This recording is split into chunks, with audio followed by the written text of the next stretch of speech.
साथियों नमस्कार। कृषि दर्शन के इस अंक में आपका बहुत बहुत स्वागत है। मैं हूं अनामिका और दर्शकों, हर बार की तरह इस बार भी हम आपके लिए कुछ खास और नया लेकर आए हैं। दर्शकों, आज जो है खेती बाड़ी को लाभ का व्यवसाय बहुत ही आसानी से बनाया जा सकता है। बस आप उसमें होने वाले कार्य जो हैं, समसामयिक कार्य समय समय पर करते रहें, जैसे कि बीजोपचार करें, मिट्टी परीक्षण करें, सिंचाई का विशेष ध्यान रखें और समय समय पर विशेषज्ञ की सलाह लेते रहें। और आज हमारे कार्यक्रम का विषय भी कुछ यही है, कृषि में समसामयिक कार्य और खरीफ की फसलों की तैयारी। और आज इसी विषय पर बातचीत करने के लिए हमारे स्टूडियो में हमारे साथ हैं डॉक्टर सुभाष रावत जी, जो कि कृषि विज्ञान केंद्र खंडवा से हैं, कृषि वैज्ञानिक। और साथ ही हमारे बीच रवि परमार जी हैं, जो कि ग्राम हीरापुर, जिला सीहोर, मध्य प्रदेश से हैं। तो आप दोनों का हमारे कार्यक्रम में बहुत बहुत स्वागत है। तो आइए शुरुआत करते हैं हमारे आज के कार्यक्रम की। तो मेरा पहला सवाल जो है डॉक्टर साहब आपसे है, हम आपसे ये जानना चाहेंगे कि खरीफ की फसलों की तैयारी कैसे करनी चाहिए, क्या क्या समसामयिक कार्य करने चाहिए, इस संबंध में आप प्रकाश डालें। खरीफ की पूर्व की जो तैयारियां हैं वो कृषक के लिए एक प्लानिंग का पार्ट होता है, और जितनी हमारी अच्छी प्लानिंग होगी मौसम के पूर्व, हमारी उत्पादन उतना अच्छा होगा, ऐसा हमारा मानना है। और प्लानिंग में यदि हम देखते हैं तो भूमि की जुताई से लेके मार्केटिंग तक की प्लानिंग कृषक को करनी होती है। इसके बीच में यदि हम देखें भूमि की तैयारी, उसके साथ बीज की उपलब्धता, उसके साथ खाद की उपलब्धता, यदि पिछले कुछ वर्षों से लगातार कोई कीट या कोई बीमारी आ रही है तो उसके ट्रीटमेंट के लिए बीज उपचार या और कोई स्प्रे करना होता है तो उसकी दवाइयों की पूर्व से अरेंजमेंट करना, ये एक प्लानिंग का पार्ट होता है जिसे कृषक भाई को पूर्व से ध्यान में रखते हुए करना होता है। और यदि ये कृषक भाई इस पर अच्छे से फोकस करके कार्य कर लेते हैं तो पूरे जो 4 महीने का सीज़न होता है खरीफ का, मेरे ख्याल से किसान भाइयों को कोई ज़्यादा समस्या का समाधान नहीं करना पड़ता और आर्थिक रूप से थोड़ा फ़ायदा ही होता है। तो डॉक्टर साहब, जैसे कि अभी ग्रीष्मकालीन फसलें परिपक्व हो चुकी हैं और कुछ किसान भाइयों ने कटाई कर चुके हैं, कुछ किसान भाइयों की कटाई बाकी है, तो ऐसे समय में आप किसान भाइयों को क्या सलाह देना चाहेंगे? जिन कृषक भाइयों ने, जैसे ग्रीष्म में हमारे ज़्यादातर क्षेत्र में ग्रीष्मकालीन मूंग की बुआई की जाती है, बहुत से कृषक हमारे ग्रीष्मकालीन मक्का लगाते हैं और धान भी बहुत एरिया बढ़ रहा है। तो इन सभी कृषक साथियों के लिए मेरे तरफ से यही सलाह होगी कि समय पे कटाई कर दें, और कटाई के साथ साथ फसल को जो सुखाना है, ये एक ग्रीष्मकाल की नाम जरूर होता है ग्रीष्मकाल की फसल, लेकिन इन फसलों में सबसे बड़ी समस्या होती फसल के उपरांत उनका मॉइस्चर निकलना या निकालना, क्योंकि मौसम का पता नहीं होता है कई बार कि बारिश हो जाएगी तो हमारी फसल हमेशा भीगने का डर इस मौसम में बना रहता है या ख़राब होने का बना रहता है। तो इस बात का ध्यान रखें कि हमारी पकी हुई फसल जो है वो ख़राब ना हो, और ग्रेडिंग करके ही हम उसे मंडी या मार्केट तक ले जाएं ताकि हमें जो है उसका सही मूल्य प्राप्त हो सके। यदि हम स्टोरेज करना चाहते हैं, कुछ दिन रोक के हम विक्रय करना चाहते हैं, मॉइस्चर का जो है ध्यान रखें। जैसे यदि हमारी अन्न वाली फसलें हैं उसमें 10 से 12% मॉइस्चर होना चाहिए, इससे ज़्यादा होगा तो हम स्टोरेज में थोड़ा सा लॉस उठा सकते हैं। तो इस बात का ध्यान रखें कि जितनी अनुशंसित मॉइस्चर है उतना ही हो, तभी स्टोर करें, अन्यथा विवेक से निर्णय लें कि इसको स्टोर करना है कि तुरंत मार्केट में बेचना। डॉक्टर साहब बहुत अच्छी जानकारी दी। और किसान भाइयों, आप भी ध्यान रखें कि फसल अगर कटाई हो चुकी है तो भंडारण की उचित व्यवस्था करें। और साथ ही साथ जो है डॉक्टर साहब ने बार बार एक बात दोहराई है कि मॉइस्चर का ध्यान रखें। तो दर्शकों, अभी जैसा कि मैंने आपको थोड़ी देर पहले बताया था कि हमारे बीच एक सफल युवा किसान भाई भी हैं, तो हम उनसे भी बातचीत करेंगे। रवि परमार जी, एक बार फिर से आपका हमारे कार्यक्रम में बहुत बहुत स्वागत है। रवि जी, आप हमें अपने बारे में बताएं, आप अपना परिचय दें। मैं रवि परमार, ग्राम हीरापुर, जिला सीहोर, मध्य प्रदेश का किसान हूँ। मेरे पास कुल 3 एकड़ भूमि है, जिसमें मैं 1 एकड़ में सब्जियों का उत्पादन करता हूँ और 2 एकड़ में मैं अन्य फसल लगाता हूँ। तो जैसे मैं सब्जियों में ऑर्गेनिक प्रकार की सब्जियाँ लगाता हूँ, जैसे टमाटर, भिंडी, सिम वगैरह वगैरह। तो उसमें मैं BBF मतलब जी, बहुत अच्छी बात कही। तो क्या आप खेती बाड़ी के साथ साथ पशुपालन भी करते हैं? जी, मैं पशुपालन भी करता हूँ और पशुओं पे मतलब ब्रीड का काम भी कर रहा हूँ। नई नस्लों का, जैसे साहीवाल, गीर गाय, इस पे मैं ज़्यादा फोकस करता हूँ, जिससे ज़्यादा उत्पादन मतलब दूध का उत्पादन हो और उससे मतलब ज़्यादा प्रॉफिट हो किसानों को। और तो क्या रवि जी, आप मिट्टी परीक्षण के बारे में भी जानते हैं? क्या आप मिट्टी परीक्षण करवाते हैं? जी मैं जानता हूँ। मैं कृषि विज्ञान केंद्र से भी जुड़ा हुआ हूँ और वहाँ से मुझे वॉइस मैसेज के माध्यम से मुझे आते हैं, तो इसमें मैं मिट्टी परीक्षण भी करवाता हूँ खेती का। तो उसमें मुझे मिट्टी का मुझे पता लग जाता है कि अपनी भूमि में किस प्रकार की बीमारी है, कीट है, नहीं है। उसको नियंत्रण के लिए मैं उसमें दवाई का छिड़काव कम करता हूँ, या फिर कई उसमें कीट रहते हैं उसमें दवाई का छिड़काव करता हूँ। दर्शकों, वक्त हो चला एक छोटे से ब्रेक का, तो मिलते हैं इस छोटे से ब्रेक के बाद। अरे सुन तो।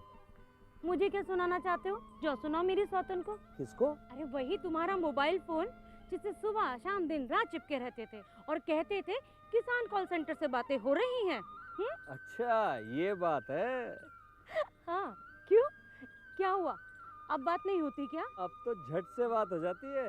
संबंधी समस्याओं का अपनी भाषा में तुरंत हल पाने के लिए पूरे भारत में किसी भी फोन से हेल्पलाइन नंबर पर संपर्क करें। किसानों का दोस्त, किसान कॉल सेंटर।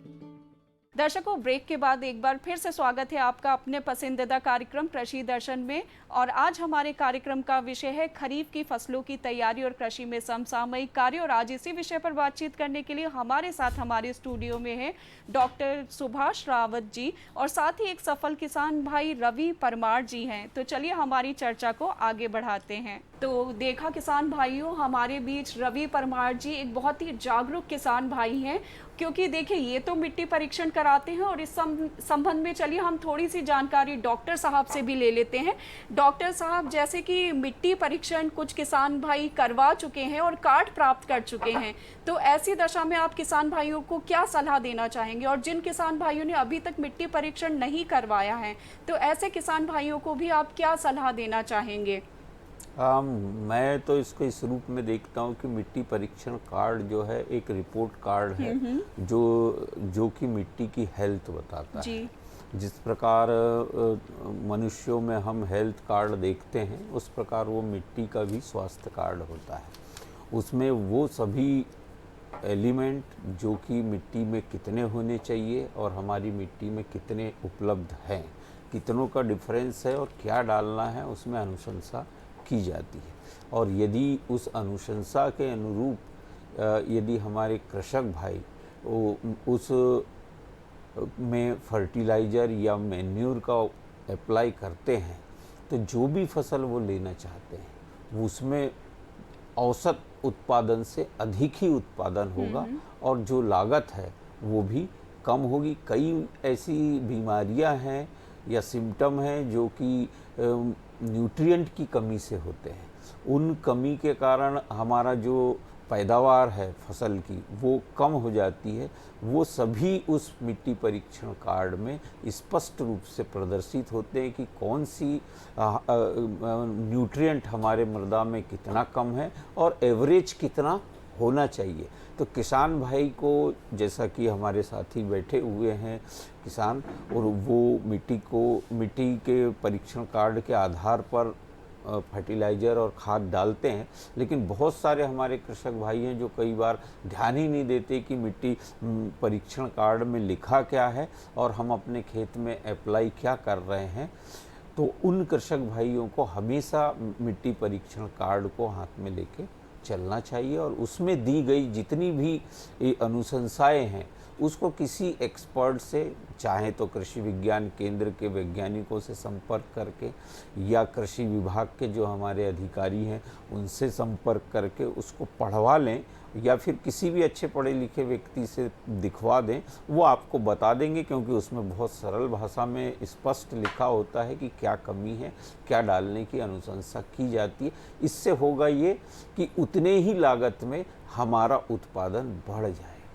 तो डॉक्टर साहब आपने बहुत अच्छी बात कही, और किसान भाइयों देखिए इतने सरल शब्दों में डॉक्टर साहब ने हमें बताया कि जो कार्ड होता है वो मिट्टी का रिपोर्ट कार्ड होता है और इतने सरल शब्दों में लिखा जाता है कि आम व्यक्ति भी इसको पढ़ के आपको समझा सकता है। तो अगला सवाल जो है रवि जी मेरा आपसे है कि जैसा कि आप एक सफल युवा किसान हैं, तो आपको अपने परिवार का कितना सहयोग मिलता है, इस संबंध में आप हमें बताएं। जी मुझे मैडम खेती-बाड़ी में और पशुपालन में मेरे परिवार का 80% योगदान मुझे मिलता है, जिसमें मेरा वो काम में हाथ बटाते हैं और मेरे साथ साथ काम करते हैं, उनके साथ मैं काम करता हूँ, कृषि का भी करता हूँ, पशुपालन का भी काम करता हूँ मैं।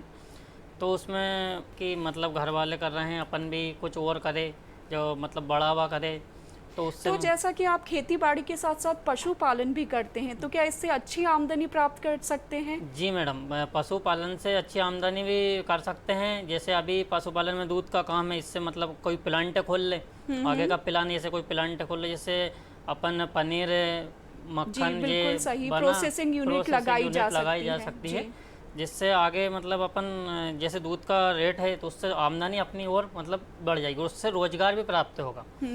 तो जैसा कि आप पशुपालन भी करते हैं, तो उसके साथ साथ अगर खाद भी घर पे बनाई जा सकती है क्या, जैसे कि जीव अमृत है? जी तो उससे, या आप इस तरह से कुछ घर में खाद बनाते हैं क्या? जी, मैं वर्मी कंपोस्ट खाद बनाता हूँ, जो केचुआ की खाद होती है उसको मैं बनाता हूँ और अपने ज़मीन में मतलब उसका छिड़काव करवाता हूँ बहुत। मतलब जैसे गोबर की खाद, मतलब किसान भाई क्या करते हैं कि गोबर की खाद जो निकलती है उसको डायरेक्टली फेंक देते हैं खेत में जी। तो मैं क्या केचुआ की वर्मी कंपोस्ट बना के, और उसको मतलब वो बहुत मतलब एक वर्मी कंपोस्ट रहता है उसमें 15 कुंडल के आसपास 15 कुंडल के आसपास उसमें गोबर की खाद भरी जाती है, और उसको मतलब वो मतलब बनने के बाद वो 5-6% मतलब 5-6 कुंडल खाद रहती है उसका, मतलब वो 1 से 1.5 एकड़ में मतलब उस खाद का छिड़काव हम करते हैं, जिससे काफ़ी मतलब फसल में अच्छी मतलब पैदावार होती है। और जीव अमृत बनाते हैं जैसे सब्जियों में, और जैसे किसान भाई सोयाबीन में इल्ली को प्रकोप होता है, तो इल्लियों के लिए अपन दुकान पे से ये दवा लाते हैं, तो उससे क्या अपने पशुपालन जो कर रहे हैं उसी से अपन घर पर जीव अमृत बनाते हैं। उसमें नीम की पत्ती हुई, बेशरम की पत्ती हुई, शीशम के पत्ते हुए, ऐसे 7 प्रकार के पत्ते भेले करके और गोमूत्र भेले करके एक 200 लीटर की टंकी में उसका जीव अमृत बना के उसका छिड़काव करते हैं, जिससे इल्लियाँ नष्ट होती है और मतलब रोग नहीं लगते हैं, सब्जियों में भी नहीं लगते हैं और अन्य फसलों में भी रोग नहीं लगते हैं। जी जी। जिससे ज़मीन में मतलब सुधार होता है और ये दुकानों की रासायनिक चीज़ों से बचते हैं, जिसमें जैविक चीज़ करने को और भी मतलब अपने को मिलता है। बहुत अच्छी बात बताई रवि जी आपने। और दर्शकों, आपने भी देखा कि पशुपालन करके जो है घर पे भी खाद तैयार की जा सकती है, और उसकी विधि हमें रवि जी ने बहुत ही सरल शब्दों में समझाई है, और आप उससे कम लागत में बहुत ही अच्छा लाभ प्राप्त कर सकते हैं। दर्शकों, वक्त हो चला एक छोटे से ब्रेक का, तो मिलते हैं इस छोटे से ब्रेक के बाद।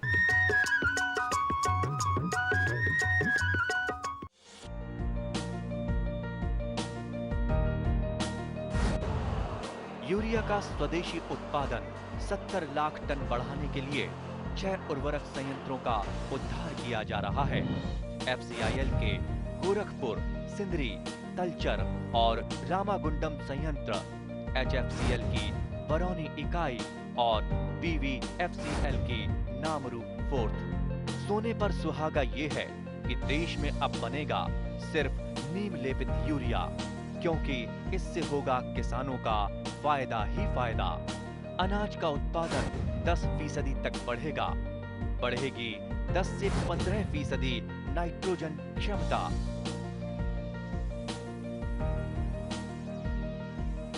दर्शकों, ब्रेक के बाद एक बार फिर से स्वागत है आपका अपने पसंदीदा कार्यक्रम कृषि दर्शन में। और आज हमारे कार्यक्रम का विषय है खरीफ की फसलों की तैयारी और कृषि में समसामयिक कार्य। और आज इसी विषय पर बातचीत करने के लिए हमारे साथ हमारे स्टूडियो में है डॉक्टर सुभाष रावत जी और साथ ही एक सफल किसान भाई रवि परमार जी हैं। तो चलिए हमारी चर्चा को आगे बढ़ाते हैं। तो अगला सवाल जो है मेरा डॉक्टर साहब आपसे है, जैसे कि खरीफ की फसलों की तैयारी का समय चल रहा है, तो बीजोपचार का क्या महत्व है, आप इस संबंध में थोड़ा प्रकाश डालें। बीज उपचार यदि हम बीज बोने के पहले करते हैं तो सबसे महत्वपूर्ण बात यह है कि जो बीज जनित और भूमि जनित बीमारियां हैं जो हमारी फसलों में आती हैं उससे रोकथाम हो जाती है। साथ ही साथ बीजों में जो जड़ों का विकास है फसल की, वो जड़ों का विकास बहुत तीव्रता से होता है। और इसके अलावा जो है बीज उपचार के बाद जो बाद में लगने वाली जो बहुत सी बीमारियां हैं, जैसे हम दलहनी फसलों में विल्ट सूखा रोग की बात करें, उकटा रोग जिसको किसान भाई जानते हैं, वो यदि हम बीज उपचार के ही समय फफूंदीनाशक से उपचार कर देते हैं तो वो बाद की समस्या पहले ही हम खत्म कर देते हैं। और दूसरे यदि हम रूप में देखें समग्र रूप में, तो बीज उपचार करने से लगभग 10 से 20% तक हमारे उत्पादन में परिवर्तन आ जाता है, जो कि धनात्मक होता है, पॉजिटिव होता है। तो सर ये तो थी बात बीज उपचार की। कुछ किसान भाई हर साल बीज नहीं खरीदते हैं, तो अंकुरण परीक्षण का क्या महत्व है? बीज को बोने से पूर्व लगातार वैज्ञानिक गण और हमारे कृषि विभाग के अधिकारी गण और जितने भी हमारे प्रोग्रेसिव किसान हैं, सभी लोग कई वर्षों से लगातार एक अभियान के रूप में चलाते आ रहे हैं कि जब भी हम घर का बीज बोएं तो उसका जो है अंकुरण परीक्षण करने के पश्चात ही हम बोएं। क्योंकि होता यह है कि यदि बीज नहीं है, अर्थात उसमें अंकुरण की क्षमता वो अपनी खो चुका है और उसमें वेराइटियल कैरेक्टर नहीं बचे हैं, तो फिर वो जो है बीज न होके अनाज हो जाता है और ऐसे दाने को हम बो के आर्थिक रूप से नुकसान ही उठाते हैं। तो हमें चाहिए है कि अभी जैसे तैयारी यानी खरीफ पूर्व तैयारी का ये सबसे महत्वपूर्ण बिंदु है कि बीज की टेस्ट कर ले, सीड टेस्ट कर ले हम, और उसको टेस्ट करने के बाद ही बोए। जैसा मैं उदाहरण के रूप में कहूँ कि सोयाबीन में अंकुरण जो है जब तक 70 से 75% ना हो तब तक उसको बीज के रूप में बोना नहीं चाहिए, वरना वो किसान को नुकसान ही होता है। जो पौधों की संख्या है औसत संख्या से कम हो जाती है और फिर उत्पादन पूर्ण नहीं मिल पाता। तो ये तो बहुत अच्छी जानकारी दी डॉक्टर साहब आपने कि बीजोपचार बहुत ज़रूरी है, साथ ही साथ अंकुरण परीक्षण भी बहुत ज़रूरी है ऐसे किसानों के लिए जो हर साल बीज नहीं खरीदते हैं। अब चलते चलते हमारे किसान भाइयों को कुछ टिप्स देना चाहें तो दें। खरीफ की फसलों का समय चल रहा है, तो आप क्या समसामयिक कार्यों के बारे में बताना इस खरीफ के लिए मैं कृषक भाइयों को यही कहूँगा कि बीज उपचार करके बोएं। दूसरा, बीज का अंकुरण परीक्षण आवश्यक रूप से करें। मृदा परीक्षण कार्ड की अनुशंसा अनुरूप ही खाद का प्रयोग करें और जो है सिंचाई का प्रबंधन जरूर करें। साथ ही साथ अंत में सिंचाई एवं जल संरक्षण पर भी कृषक भाई सोचें और कुछ ना कुछ अपने स्तर पर काम करें। बिल्कुल सही बात कही आपने, जल संरक्षण पे भी ध्यान दें क्योंकि जल ही जीवन है। तो परमार जी, हम आपसे भी यही कहना चाहेंगे कि आप एक युवा किसान हैं, तो आप किसान भाइयों को क्या सलाह देना चाहेंगे? मैं किसान भाई को यही कि मतलब अच्छी खेती बाड़ी करे, ऑर्गेनिक खेती करे और पशुपालन में भी अच्छा मतलब जैसे नस्ल का काम करे, तो जिससे मतलब काफ़ी मतलब जैसे किसान मैंने देखा है अधिकतर गाँवों में कि लगे रहते हैं काम, मतलब ऐसे बैठे रहते हुए जैसे घर का जैसे एक खेती बाड़ी करे अच्छी, मतलब तो जिससे आमदनी हो, पापा मम्मी का हाथ बटाए। परमार जी, आपने बहुत अच्छी जानकारी दी, उसके लिए बहुत बहुत धन्यवाद। और डॉक्टर साहब, आपने भी हमें बहुत अच्छी जानकारी दी, उसके लिए बहुत बहुत धन्यवाद। दर्शकों, वक्त है खबरें खेती का, तो चलिए देखते हैं खबरें खेती की।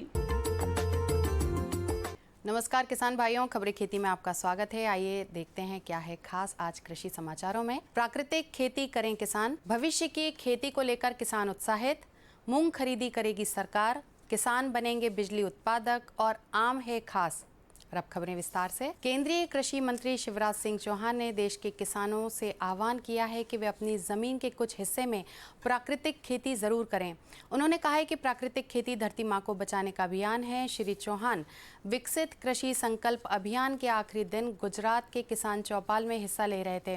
श्री चौहान ने कहा है कि प्रधानमंत्री नरेंद्र मोदी की चिंता है कि रासायनिक उर्वरकों के इस्तेमाल से धरती खराब हो रही है, इसलिए सरकार ने प्राकृतिक खेती मिशन बनाया है ताकि अगली पीढ़ी के लिए धरती बची रहे। उन्होंने कहा कि सही ढंग से प्राकृतिक खेती की जाए तो लागत घटती है, उत्पादन बढ़ता है और इसलिए पूरे हिस्से में ना करें तो कुछ एकड़ में ज़रूर करें। श्री चौहान ने किसानों को आश्वस्त किया है कि अगर किसानों को किसी तरह की कठिनाई होगी तो उसके समाधान के लिए देश भर के कृषि वैज्ञानिक मिलकर प्रयास करेंगे। देश के साथ साथ प्रदेश में भी विकसित कृषि संकल्प अभियान को लेकर किसान उत्साहित दिखे। ICAR ATARI Jabalpur director doctor SRK Singh ने बताया कि 29 मई से 12 जून तक चले इस अभियान में प्रदेश में 168 टीमों ने भाग लिया, जिसमें कृषि विज्ञान केंद्र के विशेषज्ञ, ICAR के वैज्ञानिक, राज्य कृषि विश्वविद्यालय के विशेषज्ञ, विभागीय अधिकारी, जनप्रतिनिधि, प्रगतिशील किसान, कृषक उत्पादक संगठन आदि शामिल थे। अभियान के दौरान प्रदेश के 55 जिलों के 6,996 गाँवों को शामिल किया गया और 7.8 लाख से अधिक किसानों से संपर्क कर उनकी खेती से जुड़ी समस्याओं और अनुभवों पर चर्चा की गई। इस अभियान ने किसानों में भविष्य की खेती के प्रति गहरी जिज्ञासा और उत्साह देखा गया। किसानों ने कृषि की नई नई तकनीक को देखा, समझा और सीखा। विकसित कृषि संकल्प अभियान के दौरान केंद्रीय कृषि मंत्री शिवराज सिंह चौहान मध्य प्रदेश के सीहोर जिले के इछावर में किसानों से रूबरू हुए थे। इस अवसर पर श्री चौहान ने कहा कि विकसित कृषि संकल्प अभियान के अंतर्गत कृषि को विकसित करने के 6 प्रमुख लक्ष्य हैं, जिसमें उत्पादन बढ़ाना, उत्पादन की लागत कम करना, किसानों को उत्पादन के उचित दाम सुनिश्चित करना, फसल के नुकसान की स्थिति में उचित मुआवजा, विविधीकरण और भावी पीढ़ी के लिए धरती को सुरक्षित बनाए रखने के लिए प्राकृतिक खेती की ओर बढ़ना होगा। मुख्यमंत्री डॉक्टर मोहन यादव ने कहा कि कृषि उपज मंडियों में पारदर्शी व्यवस्था बनाकर मूंग खरीदी की जाएगी। उन्होंने कहा कि हमारा प्रयास है कि मंडियों में मूंग की मॉडल दरें बढ़कर लगभग 7500 रुपये प्रति क्विंटल हो जाएं। उन्होंने कहा कि विशेष रूप से बाहर से आने वाले व्यापारियों को नए मंडी लाइसेंस भी दिए जाएंगे। डॉक्टर यादव ने भारतीय किसान संघ मध्य प्रदेश के प्रतिनिधि मंडल से चर्चा में ये बात कही। डॉक्टर यादव ने कहा कि राज्य सरकार किसानों के साथ खड़ी है। खेती और किसानी राज्य सरकार की प्राथमिकता में शामिल हैं। प्रदेश में कृषि आधारित उद्योग लगाने के लिए कोई कसर छोड़ी नहीं जा रही है। मुख्यमंत्री ने कहा कि प्रदेश में कपास उत्पादन को भी बढ़ावा दिया जा रहा है। गौशाला संचालित करने के लिए 20 रुपए से बढ़ाकर प्रति गाय 40 रुपए अनुदान राशि दी जा रही है। उन्होंने कहा कि किसान फसल चक्र अपनाकर उत्पादन में वृद्धि कर सकते हैं।